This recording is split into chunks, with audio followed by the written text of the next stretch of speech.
Welcome back to the rest of your Chapter 1 lecture.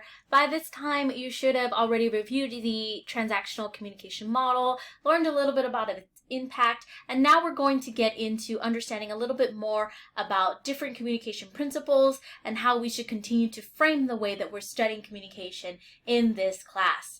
So to quickly review, one of the key things that we learned from the transactional communication model is that it is a process of what we call mutual influence. Like I said, it's two tennis players bouncing back and forth, influencing each other.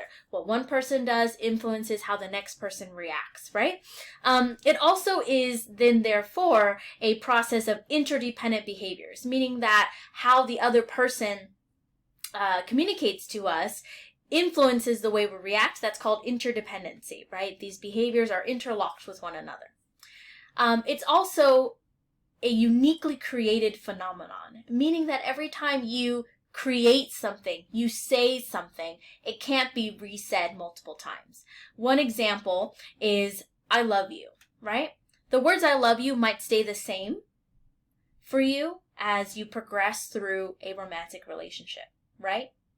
But what I love you means in the first year of your relationship means something totally different and deeper in year 40 of your relationship, right? And so this refers to this idea that every time you utter a communication interaction, right, it is uniquely created. The meaning of that particular message exists in that space and time in that moment and can't be replicated again. So even though you might use the same words, I love you, I love you, I love you, with your romantic partner over time, that meaning of the phrase for you and your partner might grow and change. One big thing that I want to remind you of is that it can be intentional or unintentional. And what that refers to is that we can't not communicate. We have to communicate, and we all naturally communicate in a lot of different ways, even though we don't mean it, right? We communicate with how we're dressed, just how we're dressed, right, and how we look. And so even though we might not intend to send out certain messages, we're still sending those out because, again, it's up to how the other person is decoding that information, right? And so that's a form of unintentional communication. Does that make sense? We also sometimes can verbally send unintentional messages. Sometimes it's not what you said, but it's how you said it. So maybe you meant to say something totally nice or in a joking way to someone, but your tone of voice and the way you delivered it made an unintentional message to the other person that really wasn't what you intended. These themes of intent and impact are further unpacked in our discussion guidelines video, and we're really going to dive deep into them when we talk about the self and we talk about culture, and that's in chapters 2 and 3. So if you're yearning to learn more, just hang on. We're almost there, okay? We're going to get into the meaty stuff real quick. Just make sure you get this foundation down first. It's also irreversible, meaning that you can't take anything back. And oftentimes, we'll say, oh man, I wish I could take that back after you say something that you wish you hadn't said. And we can't really take anything back, can we? Once we say it, it's done. And now we have to deal with the consequences of what we said. I like to think of that as stepping on someone's foot. If I stepped on someone's foot, even if it was by accident, meaning unintentional communication, I can't take that back. I can say sorry and address what I did, but I can't say, oh, I take it back, because that person's foot is going to hurt no matter what, right? And so all we can do is really address the messages that we've sent out and address other people. We can't take back, really, and reverse what we said. So therefore, it's really important to be mindful of what we say, especially to people that we love and care about. And it has a content dimension and a relational dimension. This tends to be a little bit of an abstract concept and hard to pin down because you're like, what is it? What do these dimensions mean, right? The content dimension refers to what is actually being said, the words themselves. The relational dimension refers to how you say it, right? And how it is delivered to the person. So you'll notice then that in face-to-face interactions, the tone of voice of the person, how they're moving their body around you, right? Are they facing you when they're talking to you? Are they giving you eye contact? Are they non-verbally just being respectful to you as they're talking to you? That's that relational dimension, because all of that isn't the message itself, but it's part of the message because it is part of how you interpret the message. So for example, if you were in my face-to-face class and I said, I need to see you after class, you would think like, oh no, what did I do wrong? Am I in trouble? What's going on? Is she mad at me? What's going on? But if I said, hey, I need to see you after class, and I said it in that tone, and maybe I tapped you on the shoulder and I gave you a smile, all of that is that relational dimension to show that the way I'm regarding you, the way I'm treating you as a student is to let you know I care about you. So then therefore, the way you interpret the content, the actual message of I need to see you after class, becomes a more positive thing.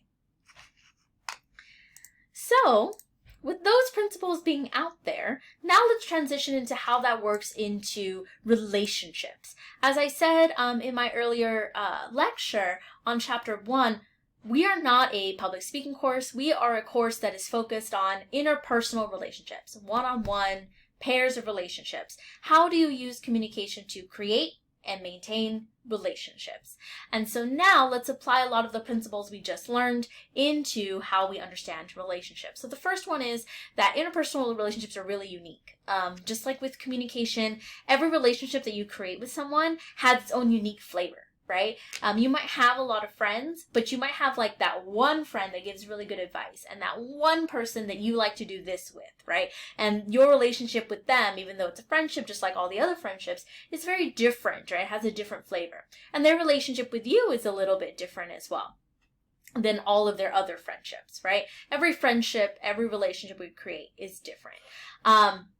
Interdependence refers to this idea that relationships are most of the time voluntary, right? We choose who we are friends with. We choose who we fall in love with. We choose all those types of things. And ultimately, once we start building relationships with people, we develop an interdependence with them, right? What we do affects them, what they do affects us, so on and so forth.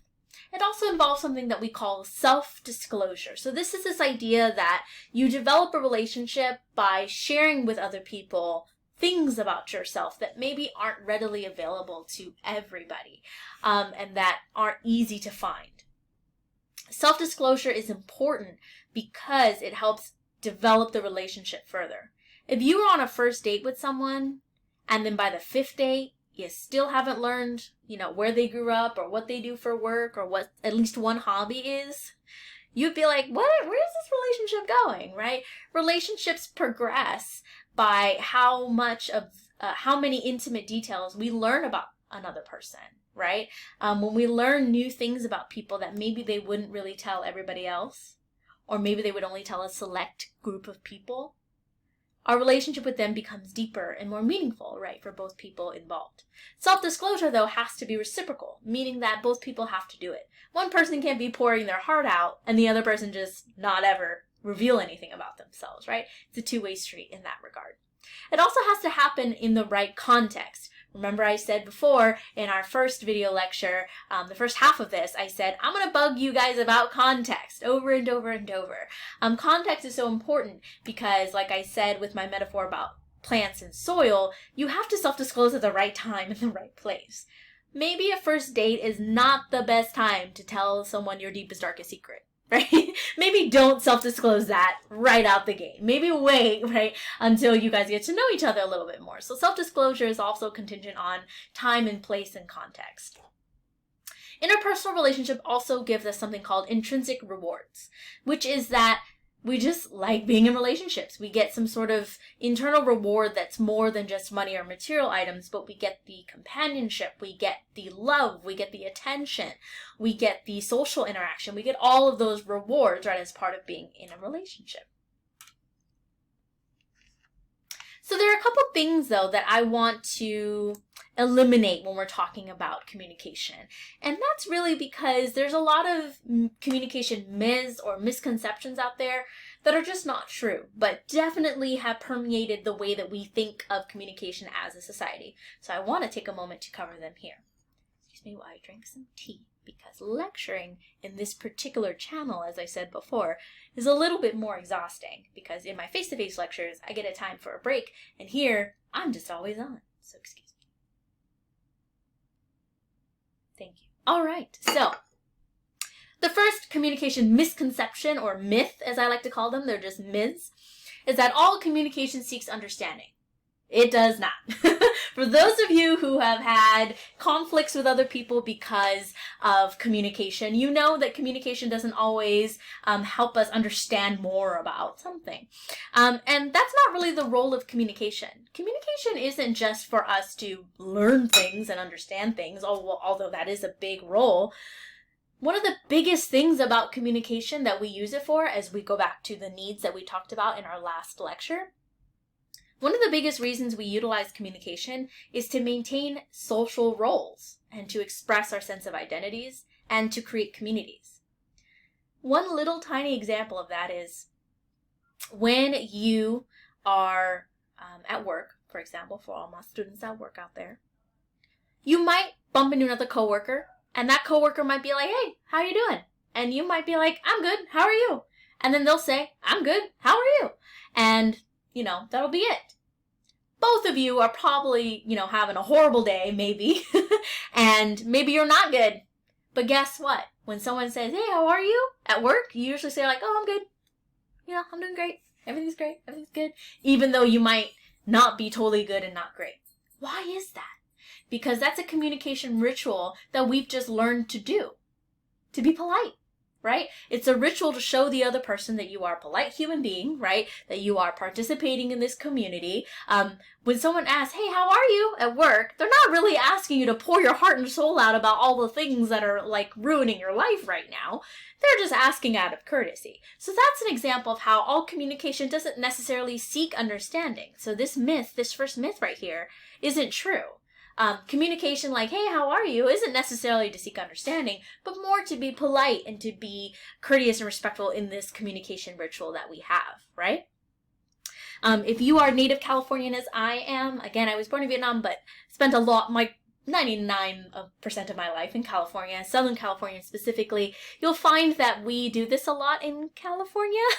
We like to be overly polite with people when we see them out in public. One example is when you are out somewhere in public and you lock eye contact with someone, right? You see them and they see you, and then you have to do this weird, you have to smile now. Once you hit eye contact with the other person, you have to be like, and somehow we're kind of conditioned to smile when we lock eye contact with people, because we have to show like, "See, I'm polite, and how are you?" right? Even though you have no idea who this person is. They're a stranger and you're never going to see them again. That's a form of nonverbal communication that wasn't necessarily there to seek understanding, but is there because that's part of our norm, right? It's a norm that we just do here in Southern California.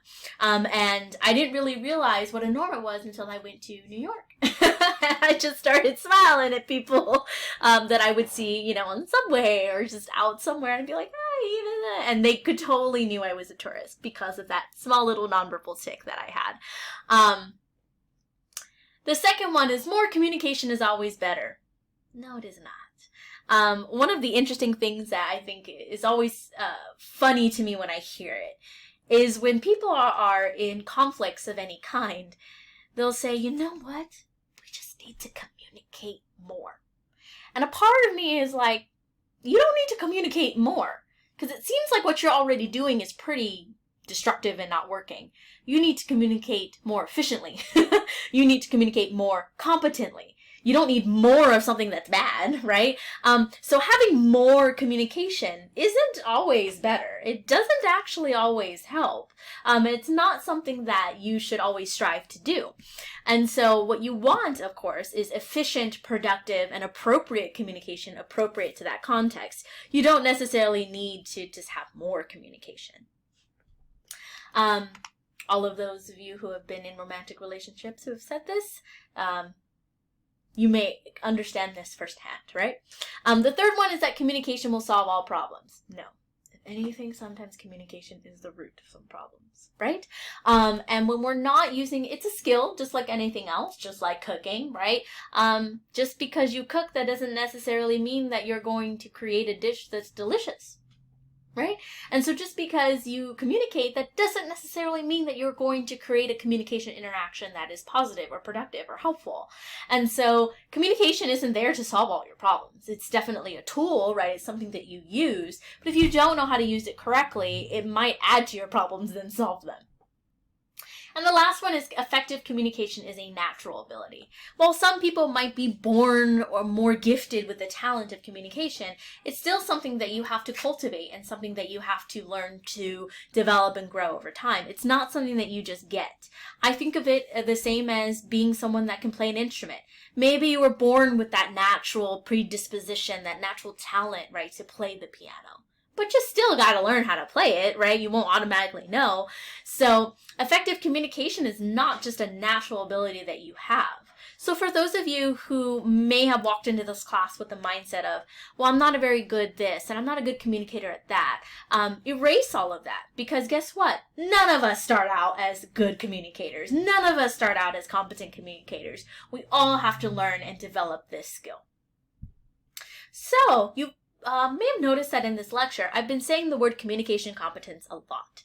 And the reason I've been saying that is because it's the goal of our course. It's the goal, it's where I want to get you to go. Like I said in my first part of this lecture, I really want to be able to finish this class with you feeling confident that you can go out in any communication context and excel and do well in it and thrive in it and feel comfortable communicating with other people. What that means then is that you are a competent communicator. That means that you have developed competence or the ability to perform communication in a variety of different contexts. Note here that it doesn't say good communicator. It says competence, right? So we don't measure ourselves as good or bad communicators because those binaries aren't necessarily helpful, right? Also, to say you're good or bad at something also kind of forces you into a mindset where you think, oh, I'm just bad at it, or I'm just like math, I'm bad at this, and you don't learn to grow that skill. So what I want y'all to start to have as part of your mindset is to engage in communication competence. In what ways am I competent and what ways am I not? What ways am I skillful and what ways am I not? Instead of saying, oh, I'm good or bad. The other reason that competence is a key word here is also because it signals that it's an ongoing skill that you have to keep developing. There's no one on this earth that just stops developing their communication skills. It just doesn't happen. It's something that constantly you have to grow and learn with, because as you grow and learn, your life changes, right? People come and go. You might get different jobs. You might be in different relationships. All sorts of things might happen to you. So maybe the skills you had before don't necessarily serve you now. So now you have to kind of learn all these new skills that maybe you didn't know before. And so that's what communication competence really refers to. What does communication competence look like? What it looks like is communication that is effective and appropriate. Let me break down what that means. This is another one of those tricky times when you say, oh, I know the word effective and I know the word appropriate. Let me break down what those words actually mean in communication studies in this context. What the word effective means in this context is not just, oh, your communication was good, but it's that you were able to get your goals accomplished through your communication. Being effective in your communication means that your message was heard loud and clear and that it was decoded correctly by the other person because you encoded it, you created the message appropriately for the situation. So both of these are reciprocal ideas. So effective, for example, think of when you're at a job interview. Your goal, of course, is to impress the person and get hired. So all of your communication is going to be geared towards that goal. An effective communicator is one that knows how to use their communication to get to that goal. They know how to perform in that moment effective communication that matches the goal of getting hired.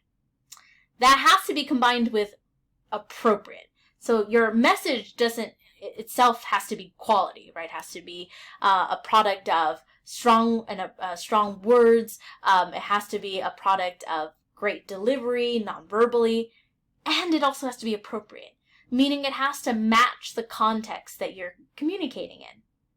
Context also includes the person you're talking to. So, for example, I am an instructor. I teach. This is what I do. But when I teach my little nephew his little ABCs, I don't talk to him the way I talk to my students. So my goal and my mission might be the same, right? So I might stay effective. But if I don't change my language to match his needs, because he's 5 years old compared to y'all, which y'all not 5 years old, you are grown adults, if I use the same lecture techniques that I use with you, that I'm using with my nephew, that wouldn't be appropriate, right? It wouldn't be appropriate to the situation and the context for him. And so, effective communication has to be paired with something that is appropriate for the context, right? You might have, in your preparation for your job interview, come up with amazing answers to your interview questions. But if they're not delivered in an appropriate manner to the interviewee, they might fall flat. Let's say that your messages are great, your answers to their questions are fantastic, but the way you deliver them is talking like this, and you're really quiet, and you're very hesitant, and they can't really hear what you're saying. You're not delivering it in an appropriate way for that context, right? And so, therefore, it's important to make sure that you manage both of those ideas at the same time. Therefore, because there's a million of different ways we can combine effective and appropriate, there's no single ideal or effective way to communicate.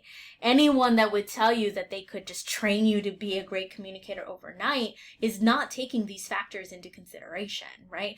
And there's no perfect way to communicate, especially when it comes to building relationships, because people are complex and people are unpredictable, right? And people are the users of communication. And so we're dealing with a tool that really relies on subjects that are quite predictable and unpredictable at the same time. Competence is situational, meaning that you might be a fantastic organizer at work. You might be really organized and wonderful at work, and then the moment you get home, you can't organize your family on what to eat for dinner, right? And you struggle with that. And so competence is situational. Just because you are effective and appropriate in one context, that doesn't mean it always translates into other contexts, right? Competence can also be learned, though. So that doesn't mean that you can't continue to develop your context in a variety of different modes and mechanisms. You can learn always to develop your context. So remember that. It's malleable, it's flexible, it's never a fixed thing. Ooh. Oops, sorry guys. Let me go back. Hope I'm not giving you all a headache. So now that we've kind of covered that, what do competent communicators actually look like? What kind of characteristics do they have? The first is they have a large repertoire of skills. And really what that means is that they have had so much experience communicating in different contexts that they know they have a variety of different experiences or tools or skills to pull from for a variety of different contexts. That's what that means. That's why I always encourage my students to get out and talk to other people, have a meal with other people that are different than you, interact with others, especially in college. It's a perfect time because it's very rare that you get to meet, 30 or so other people in a class that you wouldn't meet in a regular context, right? And so that's why I find student discussions to be so valuable and so important to the learning process. It's important to have this large wealth of experience when it comes to communicating and interacting with other people, because that's what gives you that repertoire of skills. That's what gives you the set of tools that you've collected from all of those experiences. The second is adaptability. Communication interactions don't always go the way we think they do, right? Like, you might walk into an interaction being like, I'm going to tell this joke and it's going to be funny and everyone's going to laugh, and then you tell it and no one likes it. And no one gets it, right? And you feel very much on the spot and you're embarrassed and you're like, why did I say that? If you have someone that has a high level of adaptability, you can bounce right back from that, right? Go on, tell another joke or say something else and you're fine, right? Adaptability is simply the skill to continue on with the interaction and to keep going even though what you have delivered is not working, right? And that's important because, like I said before in the last slide, there's not one perfect way to communicate. So that means we are all constantly learning how to communicate with other people. And therefore, that means that we have to constantly be okay with making mistakes. We have to be adaptable in the moment where we've made a mistake, we've maybe said something or done something that's not getting the right reaction we want out of people. All right, let's switch gears. Let's go this other direction. That's really what a competent communicator has, is that adaptability. And of course, the ability to perform skillfully, right? To be able to perform communication behaviors verbally and non-verbally in a masterful way. It also involves what we call involvement, and I'm going to lump these all together, empathy and perspective taking. I want to take a moment to clarify that empathy is not the same as sympathy. So it doesn't refer to this idea that, oh, your cat died? I'm sorry about that. That's sympathy. Empathy is the ability to literally put yourself in the position of the other person and understand what they are going through. For example, I'm a dog lover. I don't have cats. But if a friend's cat passed away, I would try to tap into the pain I would feel if my dog passed away in order to get down to that emotional space that they're in and be there with them. And that's empathy, right? That's perspective taking in a nutshell. You have to pair that, though, with what we call cognitive complexity. Cognitive complexity is this idea that your mind is able to process contradicting things and be okay with it. And that can be difficult. One example is that often when I share my immigrant experience with other people that are not immigrants or not familiar with the immigrant experience, I do feel frustrated as a communicator because I feel that if they developed a little bit more cognitive complexity, they might be able to understand what I'm saying by this next story that I'm going to tell. When I was born in Vietnam, I was born Phương Thao Thi Nguyen, and so I was born with a Vietnamese name. Of course, I was born in Vietnam. And when I came to the United States, I grew up in LA, a little bit of Orange County, here and there. I moved around a lot as a kid, and I was usually the only Asian immigrant in my class for a while. I didn't really have other students that I could share that experience with. And in addition to that, I was bullied a lot for my name because it's what we call non-normative, meaning that it's just not a name that you would typically find in American culture. And so fellow peers and friends of mine could not pronounce it, did not want to try to correctly pronounce it. And on top of that, that was kind of exacerbated and made a lot worse by teachers that didn't want to pronounce it. Oftentimes in my K through 12 education, teachers would just make up a name for me or say my name wrong on purpose and not really care to learn how to pronounce my name. Not once did a K through 12 teacher come to me and say, teach me how to say your name correctly. Sometimes they would get so frustrated trying to say my name, they would say, I'm just going to call you Sarah. And they would just kind of make up an Americanized name for me. And so with all of that pressure, I decided to change my name to Ava when I became a citizen. When I became older, I changed my name. And I changed it to Ava because I wanted to feel like an American. I wanted to belong, and I didn't want to be bullied so much for my name anymore. Now, as an adult, I actually look back on that and wish that if I had a time machine, I would go back and tell my younger self, don't change your name. Don't change it. Have people try to learn to remember your name. Honor, the name that you were given at birth, right? And don't change it just because you're getting bullied. And at the same time, I love the life that I've built as Ava. I love Ava. I love what she stands for. I love the identity of Ava. I love all of that. And so when I tell people that I wish I didn't change my name, and I also love my identity as an American and as Ava, they always tell me, what do you mean? What? I don't understand. How do you feel both of those things at the same time? And that's what cognitive complexity is. Those two ideas contradict each other, and they both exist inside me, right? I regret that I changed my name because of bullying and harassment at school, And I also really love who I am now and the American that I've become. And I'm trying to fuse these two identities together as much as I can to honor my real lived experience, right? And so to understand that takes cognitive complexity, especially because we live in a world where binaries exist, right? There's a lot of either ors in our world. There's Democrat or Republican. There's, male or female. There's a lot of unnecessary binaries when most of the time there's a lot of fluidity between a spectrum of different ideas. So cognitive complexity refers to this idea of being able to grasp onto really complex ideas of identity, of communication, of relationships, of humanity in ways that are helpful for you as a receiver of that communication to process and really understand what the person is saying. The last is self-monitoring, and this is the ability for you to check yourself and watch yourself.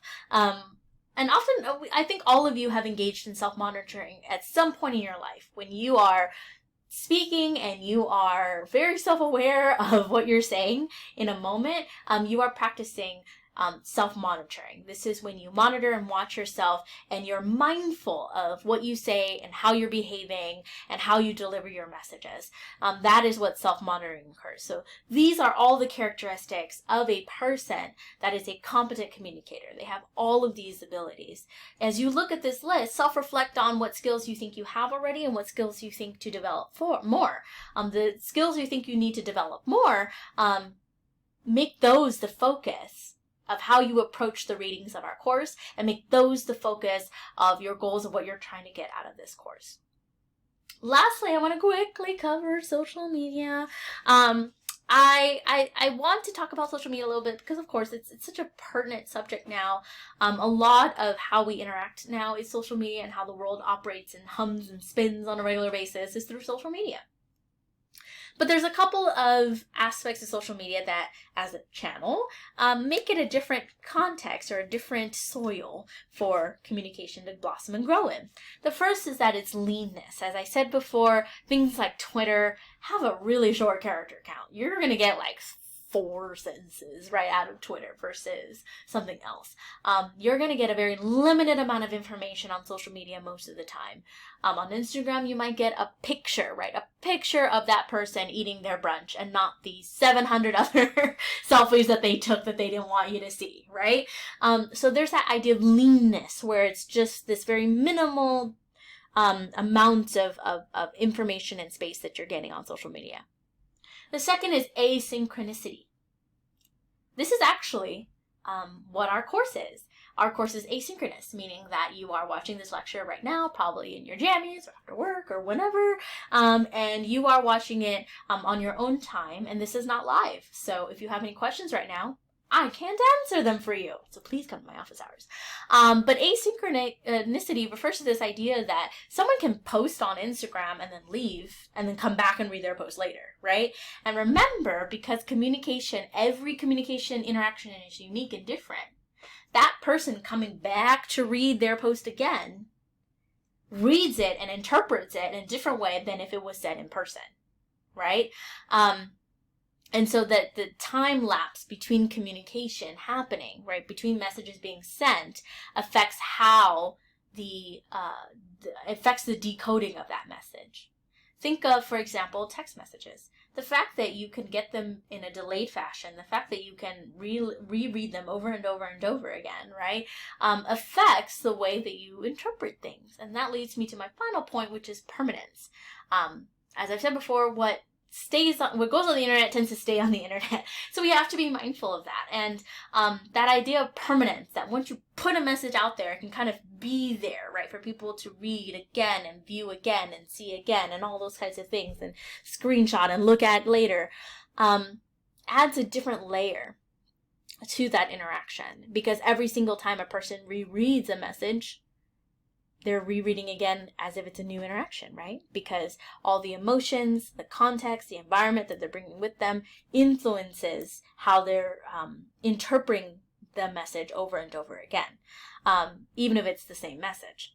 So for example, if you've ever received a text message from someone that has made you angry or frustrated you, you may find that the more you read that message, the angrier and more frustrated you get. And you might come up with more comebacks, right? Or more things to say to them. And so you guys are texting back and forth. So that's an idea of this permanence, right? Which normally doesn't happen in face-to-face interactions, where it's usually someone talks and they react, someone talks, you react, and all of that kind of stuff. So those are kind of three key aspects of social media I want you to focus on and think about, especially as we're learning about channels in relationship to the transactional communication model. And as we're learning about how to be competent communicators, both face-to-face, we should learn about how to do that in that online format. This is a big reason for why I'm a big advocate of being polite and kind to one another in our online course and discussion boards, because you might not know when someone might be decoding your message in a particular way. So it's always better to err on that side of caution, give them a great greeting, be kind to them in your post, give them a nice send-off, and really show that you care about the course and care about the quality of your work and care about the time that your peers are putting into discussion boards. You show that and demonstrate that through how you've structured and how you've presented your discussion board post, right? By being kind and always having a greeting and all that kind of stuff. So I hope that this other part of the lecture has really helped you tie in a lot of what we get from the transactional communication model. To really quickly summarize, that first half of the lecture that you watched was all about the transactional communication model, the insights that we get from it, otherwise known as like the learnings, the ideas that we get from it. And then on top of that, the next couple aspects that we get here are, what are communication principles? What does competent communication look like? What does a competent communicator have as part of his or her skill set, their skill set, and how does that ultimately kind of look and differentiate in different contexts? And one example we talked about was social media. I hope this lecture was helpful for you, and as always, if you have any questions, you can always visit me in office hours to talk about them. See you soon. Bye.